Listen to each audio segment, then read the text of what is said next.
it sounds like you certainly turned then towards teamwork. And I guess looking back, I mean, we hear a lot about, the alignment between sales and marketing teams. And obviously looking back at the sort of early 2000s when you were in sales, what did that role, how did that role prepare you for that alignment with marketing and ultimately your marketing career after that? I think it gives you a really good perspective because you're in the coalface.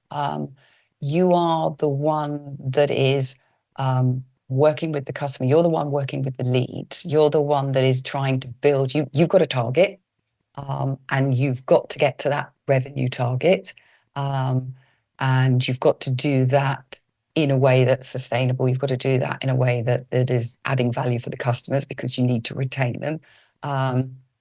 And so it gives you the perspective of what it's like to be there on that coalface, needing those leads, needing that demand generation, needing that awareness, that brand marketing piece. I don't think if I look back in the early 2000s or late 90s, early 2000s, I don't think marketing was deemed as important as it is nowadays. And so whilst I wasn't, going to marketing every day and saying, I need this, I need that, we need to drive more leads for me, you're certainly aware of the activities that they're doing. It's not until you're on the marketing side that you realize just how reliant sales are on you driving demand for them. I'm not saying you're the only one that's responsible for it because things have massively evolved and we have lots and lots of different channels now, AEs creating opportunities directly.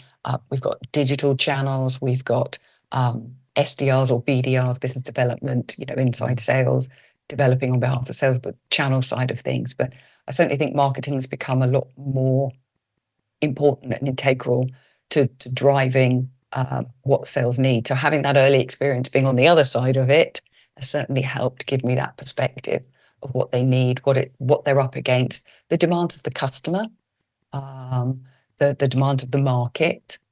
Those pieces certainly help. And we've seen that over time, haven't we, where involvement from marketing is much longer ahead of the engagement with sales by a buyer, but also there's in some cases not even any visibility of call it the dark funnel where people will just go straight to sales and you actually have no influence over their journey.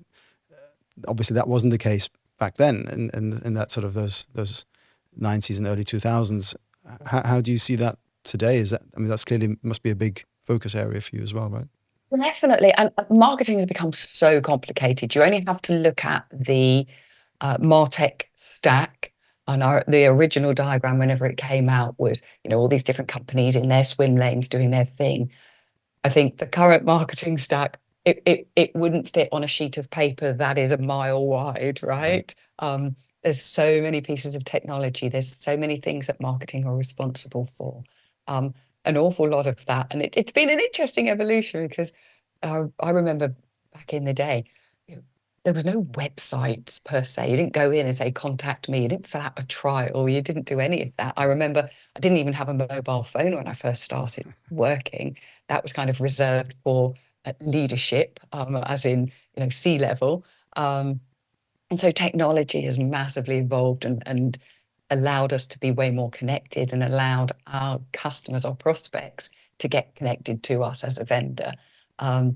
So it's been an interesting evolution to watch, to see, having gone from kind of no website to marketing now needing to drive, as you say, there's that kind of dark funnel of demand that isn't necessarily fully understood, but you've got, web, you've got all your digital mechanisms, performance marketing, growth marketing, you've got brand, all of the different pieces within, much more on the product marketing side now, creative teams, marketing analytics, marketing operations, trying to glue everything together so that everything works from a technology perspective.